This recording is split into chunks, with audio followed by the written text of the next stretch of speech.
The autumn winds scattered golden leaves across the playground of Millbrook Elementary as 12-year-old Tommy Matthews swung hand over hand across the monkey bars, his auburn hair catching the afternoon sunlight. His mother, Sarah, watched from the classroom window, grading papers while keeping an eye on the recess activities. Tommy had always been fearless, she thought with a mixture of pride and worry. "Look, Mrs. Matthews," Tommy called out to his mother, attempting to skip a bar. But his grip slipped on the cold metal, and he fell hard onto the mulch below, his right arm twisted at an unnatural angle. Sarah dropped her papers and ran outside, her heart hammering. Other children gathered around as Tommy sat up, his face pale with shock. "It's okay, sweetheart," she whispered, kneeling beside him. "Don't move your arm." The school nurse arrived within minutes, her experienced hands gently examining the injury. "We need to get him to the hospital," she said quietly to Sarah. "This looks like a fracture." Sarah's hands trembled as she dialed David's number at the factory. When his familiar voice answered, she could barely speak. "David, Tommy's hurt. We need to get him to the hospital right away." "I'm coming," David said without hesitation. "How bad is it?" "His arm. I think it's broken." The ambulance arrived as David's pickup truck screeched into the school parking lot. The paramedic, a young woman with kind eyes, began her assessment while David held Sarah's hand tightly. As she checked Tommy's pulse and blood pressure, she looked up at the parents with a concerned expression that made David's stomach tighten. "Ma'am, we need to know, is there any family history of blood clotting disorders we should be aware of?" The sterile waiting room at Millbrook Medical Center smelled of disinfectant and anxiety. David paced between the vending machine and the reception desk, while Sarah sat clutching Tommy's Superman backpack, the one they'd bought him for his 12th birthday just 3 months ago. The fluorescent lights buzzed overhead, casting everything in a harsh, clinical glow that made everyone look sickly. They had been trying for a child for 5 years before Tommy came into their lives. Sarah had endured countless doctor visits, tests, and disappointments before that miraculous positive pregnancy test. Tommy wasn't just their son, he was their miracle, the answer to years of prayers. "Mr. and Mrs. Matthews?" Dr. Rebecca Chen emerged from the examination room, her white coat crisp and professional. She was younger than Sarah had expected, with intelligent dark eyes behind wire-rimmed glasses that reflected the waiting room lights. "The good news is it's just a hairline fracture. Nothing that won't heal perfectly with a cast and some rest." Relief flooded through David's chest like cool water. "Thank God." "When can we take him home?" "Soon," Dr. Chen said, consulting her clipboard with careful precision. "But I'd like to run some routine blood work while he's here, just to be thorough. Sometimes injuries can reveal underlying issues we want to catch early." As she walked toward the nurse's station, Dr. Chen paused and looked back at the family. Her brow furrowed slightly, as if something didn't quite add up in an equation she was trying to solve. She studied David's fair complexion and blue eyes, then Sarah's darker hair and brown eyes, then glanced toward the room where Tommy waited. The expression on her face was puzzled, almost troubled, like a detective who had just noticed an important clue that didn't fit the story. 2 hours later, they were finally home in their cozy kitchen on Maple Street, the familiar comfort of their space wrapped around them like a warm blanket. Tommy sat at the oak table David had built himself during their first year of marriage, his right arm now encased in a bright blue cast, already making jokes about how he'd get out of helping with yard work. "Extra cheese, just how you like it," Sarah said, sliding a perfectly golden grilled cheese sandwich in front of him. The simple ritual felt precious after the afternoon scare, a return to normalcy that they all desperately needed. David pulled up a chair beside his son, watching him struggle to cut the sandwich with his left hand. "Need help with that math homework later?" "Dad, it's just addition," Tommy laughed, his spirits already recovering with the resilience of youth. "I think I can handle it with my left hand. Besides, Mrs. Peterson said I get extra time because of the cast." "Smart Alec," David grinned, ruffling Tommy's hair with the gentle roughness of a father's love. "Wonder where you get that attitude from." The phone rang, cutting through their comfortable evening routine like a knife through silk. Sarah answered, and David watched her face change as she listened to the voice on the other end. Her smile faded, replaced by something that looked disturbingly like fear creeping across her features. "Yes, Dr. Chen. Tomorrow? Both of us." Sarah's voice grew tight with tension she was trying to hide from Tommy. Is something wrong with Tommy? Is he sick? David moved closer, trying to hear the conversation while keeping his expression calm for his son's sake. On the other end, Dr. Chen's voice was careful, professional, but there was something underneath it that made David's blood run cold in his veins. Mr. and Mrs. Matthews, Tommy's blood work shows he's perfectly healthy, but there are some results I need to discuss with you in person. Could you both come in tomorrow morning at 9? What kind of results? David took the phone from Sarah, his voice sharp with the protective instinct of a father who sensed danger to his family. Doctor, if something's wrong with my son, I need to know now. Don't make us wait until tomorrow. The pause that followed seemed to stretch forever, filled with the weight of unspoken words that hung in the air like storm clouds. When Dr. Chen finally spoke, her voice was gentle but firm, like someone delivering news that would change everything they thought they knew about their lives. We need to talk in person, Mr. Matthews. I'll see you both at 9 tomorrow morning. Please don't worry. Tommy is completely healthy. The next morning, David and Sarah sat in Dr. Chen's office, surrounded by medical diplomas and family photos that spoke of a life dedicated to healing others. The morning sun streamed through Venetian blinds, casting stripes of light across the doctor's mahogany desk like prison bars. Tommy was safely at school, unaware that his parents were about to hear words that would shake the foundation of their family to its very core. Dr. Chen closed the office door carefully and settled behind her desk, with the deliberate movements of someone who had delivered difficult news before. She opened Tommy's file, her actions careful and gentle, like someone handling something that might explode. The silence in the room was so complete that David could hear his own heartbeat drumming in his ears. As I mentioned yesterday, Tommy's blood work shows he's perfectly healthy. His white cell count is normal, no signs of infection, and his bone density is excellent for a boy his age. He's a very healthy child. Then what's the problem? David leaned forward, his hands clasped tightly together to stop them from shaking. Sarah sat frozen beside him, as if she already sensed what devastating news was coming their way. Dr. Chen took a deep breath, the kind that precedes life-changing revelations. The problem isn't with Tommy's health, it's with the genetic markers we found in his blood. She looked directly at both parents, her expression compassionate but unwavering in its professional duty.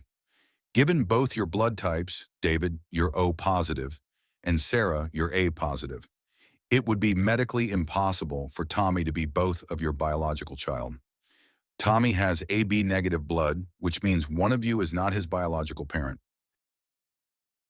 The words hit the room like a physical blow, sucking all the air out of the space between them. Sarah's face went completely white, and she grabbed David's arm instinctively, her fingernails digging into his shirt sleeve. That's impossible, she whispered. But even as the words left her mouth, she could see the doubt creeping into David's eyes like poison spreading through clear water. The silence in David's pickup truck was deafening as they drove home through downtown Millbrook. The familiar storefronts of Main Street blurred past like ghosts of their former life. Henderson's Hardware, where David bought Tommy his first toolbox. Miller's Diner, where they celebrated every birthday. The old courthouse, where they'd gotten their marriage license 15 years ago. Everything looked the same, but nothing would ever be the same again. Sarah stared out the passenger window, her hands twisted in her lap like broken birds trying to take flight. David, you have to believe me. I don't understand what she's talking about. There has to be some explanation, some mistake in the lab results. David's knuckles were white on the steering wheel, his jaw clenched so tight it ached. He pulled into the parking lot of Miller's Diner and put the truck in park, but didn't turn off the engine. The neon sign flickered in the late morning light, casting red and blue shadows across his weathered face like war paint. 12 years, Sarah, he said finally, his voice barely above a whisper but heavy with the weight of betrayal. 12 years I've loved that boy like my own blood. I taught him to ride a bike, stayed up all night when he had the flu, cheered at every Little League game like he was the most important thing in the world. Sarah reached for his hand desperately, tears streaming down her face in rivers of regret and fear. He is your own blood, David, in every way that matters. You're his father. You've always been his father. Biology doesn't change 12 years of love. But David pulled his hand away as if her touch burned him, and when he looked at her, his blue eyes were cold with suspicion and something worse, the slow death of trust that had taken 15 years to build. Tell me the truth about Marcus Webb. Sarah's breath caught in her throat like a trapped animal struggling for freedom. She hadn't heard that name spoken aloud in over 12 years, and hearing it now felt like a curse being cast over everything she held dear. Back at their house on Maple Street, the afternoon sun streamed through the kitchen windows, illuminating dust motes that danced in the air like tiny spirits. Tommy was upstairs in his room, the sound of video games drifting down through the ceiling, blissfully unaware that his world was crumbling below his feet. Sarah sat on the living room couch where they'd shared so many happy evenings watching movies and planning family vacations, while David stood by the fireplace like a soldier preparing for battle. The framed photos on the mantel seemed to mock them now. Tommy's first steps, his first day of school, last summer's camping trip to Lake Erie, where they'd been so happy and complete. Marcus was my college boyfriend, Sarah said quietly, her voice barely audible above the ticking of the grandfather clock in the corner. We dated for 2 years at Ohio State, but that was over before I even graduated, before I moved to Millbrook, before I met you at the library that wonderful day. Was it really over? David turned around, and Sarah saw something in his face that scared her more than anger. It was doubt, pure and devastating doubt about everything they'd shared together. Because I remember you being pretty upset when he left town right before Tommy was born. You said it was because you'd been friends and you were worried about him, but maybe there was more to it than friendship.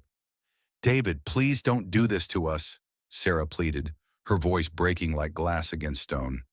You're the only man I've ever truly loved. You're the only father Tommy has ever known or needed. But I'm not his real father, am I? The words hung in the air between them, like a death sentence waiting to be carried out. Upstairs, they heard Tommy's bedroom door open and his footsteps on the stairs. The sound of innocence approaching a world that had suddenly become much more complicated. Mom! Dad! His young voice called out, sweet and concerned. Everything okay down there? You guys seem really weird today, and you were gone a long time this morning. Sarah looked up at David with desperate eyes that begged him to spare their son from the truth that was tearing them apart. David, please don't do this. Don't destroy our family over something that happened 13 years ago. Think about what this will do to Tommy. That night, unable to sleep with the weight of revelation crushing down on him, David found himself sitting alone in the Millbrook Public Library, the same place where he'd first met Sarah all those years ago. She'd been helping elderly Mrs. Patterson find a cookbook about German recipes, her kindness and patience drawing him like a magnet to her gentle spirit. The memory felt like it belonged to someone else now. He sat at a computer terminal, his hands shaking as he typed Marcus Webb, Fairview, Ohio into the search engine. Not sure what he was looking for, but knowing he needed answers that only the past could provide. The newspaper archives loaded slowly, page by page of old headlines and community announcements from neighboring towns. Wedding announcements, obituaries, business openings. The ordinary chronicle of small-town life. Then he found what he was looking for, and his blood turned to ice in his veins. Marcus Webb weds Jennifer Collins, read the headline from the Fairview Gazette, accompanied by a photo of a young man in a tuxedo standing beside a blonde woman in white. The date made his heart stop completely. It was just 2 months after Tommy was born. Marcus hadn't left Millbrook for a job opportunity in Columbus, like Sarah had told him. He'd left to marry someone else, someone he'd probably been seeing while Sarah was pregnant. Funny you should be looking up Marcus Webb, came a soft voice behind him, making David jump like he'd been caught stealing. He turned to see Mrs. Henderson, the head librarian, approaching with a stack of books to reshelve. She was a woman in her 70s who seemed to know everyone's business in their small town, a walking repository of local history and gossip. Mrs. Henderson, David said, quickly minimizing the browser window like a teenager caught looking at something forbidden. I was just doing some research for a project. But the elderly woman's eyes were kind and knowing, filled with the wisdom that comes from watching small-town dramas unfold for decades. She set down her books and leaned closer, her voice dropping to a whisper. His mother was just in here yesterday asking about the same thing, dear. Eleanor Webb from over at Rosewood Nursing Home in Fairview. She seemed quite interested in finding information about you and your family, especially about that sweet boy of yours. David's hands trembled as he gripped the steering wheel, driving the winding road to Rosewood Nursing Home in Fairview. The autumn countryside blurred past his windows as questions raced through his mind like angry hornets. Why would Marcus's mother be asking about his family? What did she know that he didn't? The nursing home sat on a hill overlooking a small lake, its brick facade warm and welcoming, despite the storm clouds gathering overhead. Inside, the scent of lavender and disinfectant filled the air as David approached the reception desk. I'm looking for Eleanor Webb, he told the young nurse, his voice hoarse with emotion. She's in the garden room, the nurse replied kindly. Through those double doors. David found her sitting by a large window, a frail woman in her 80s with silver hair and eyes that held the weight of too many secrets. When he introduced himself as Sarah's husband, her face lit up with recognition and something that looked disturbingly like relief. Oh, you're David Matthews, she said, her voice soft but clear. I've been hoping to meet you for years. Please sit down. She gestured to the chair beside her, and David noticed her hands shaking slightly as she reached into her purse. I always wondered about that sweet boy of yours. Tommy, isn't it? David's heart began to race. Mrs. Webb, I need to ask you about your son Marcus. About his relationship with my wife. Eleanor's eyes filled with tears as she pulled out a faded photograph from her worn leather purse.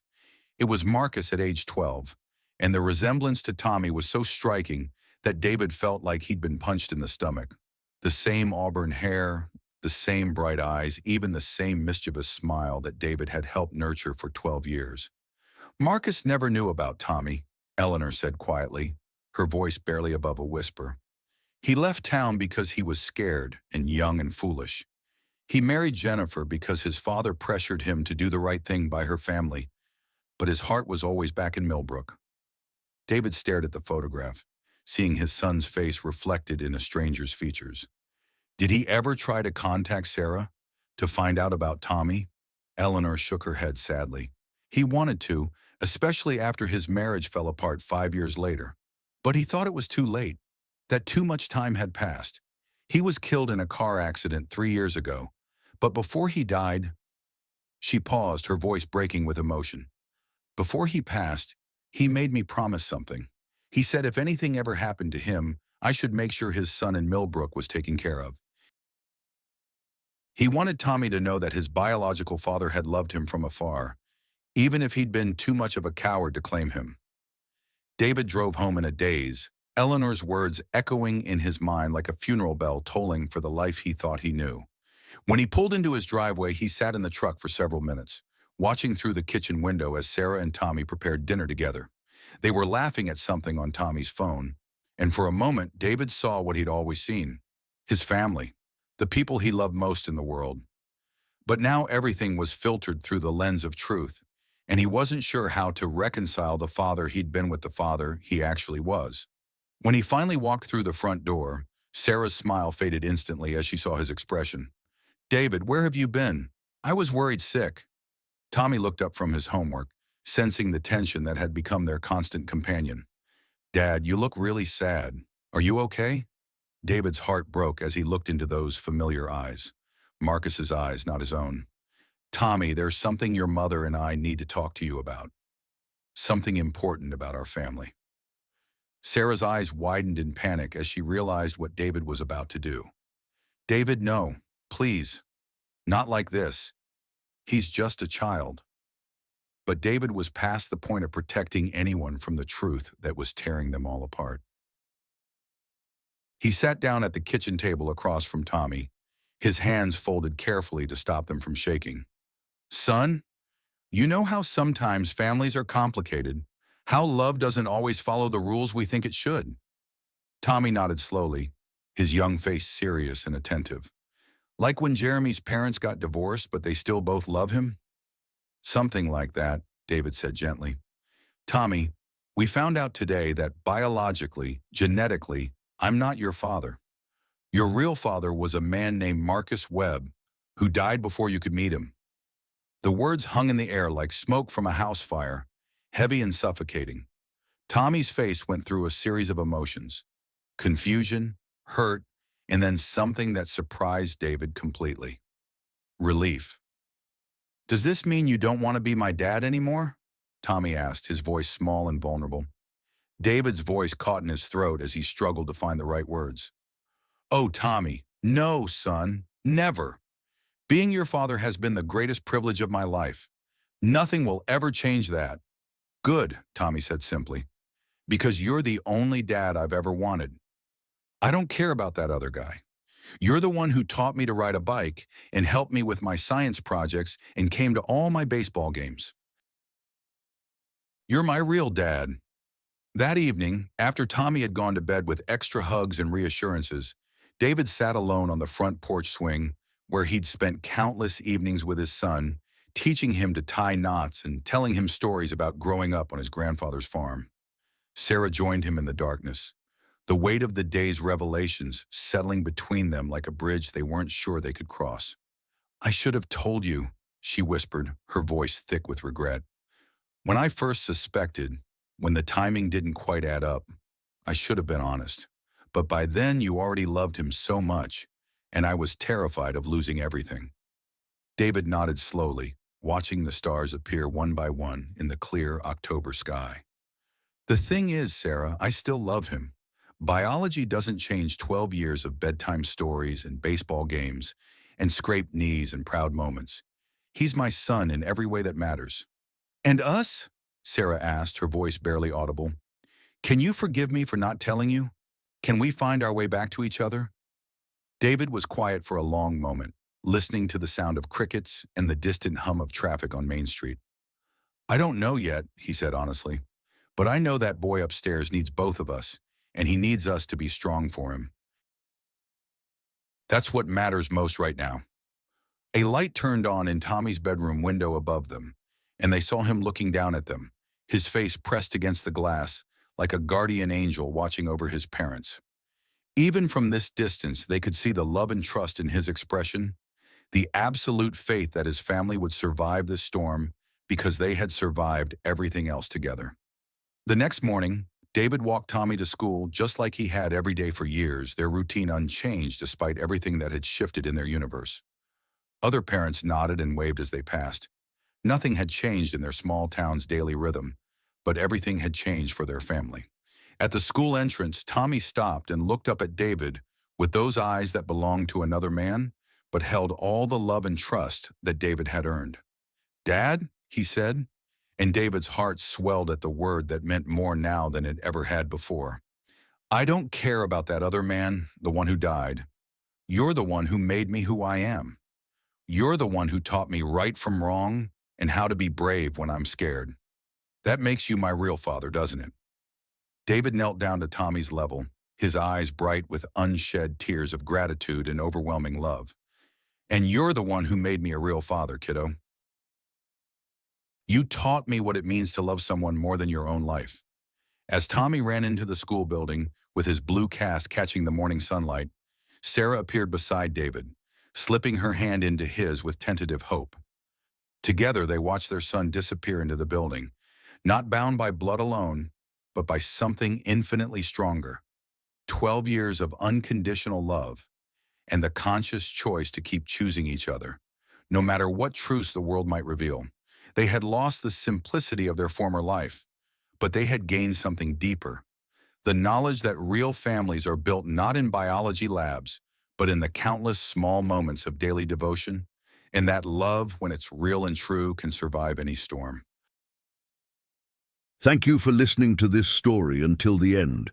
If you enjoyed it, please support the channel, subscribe, leave a like, and share your thoughts in the comments so you don't miss the next episodes. See you in the next story.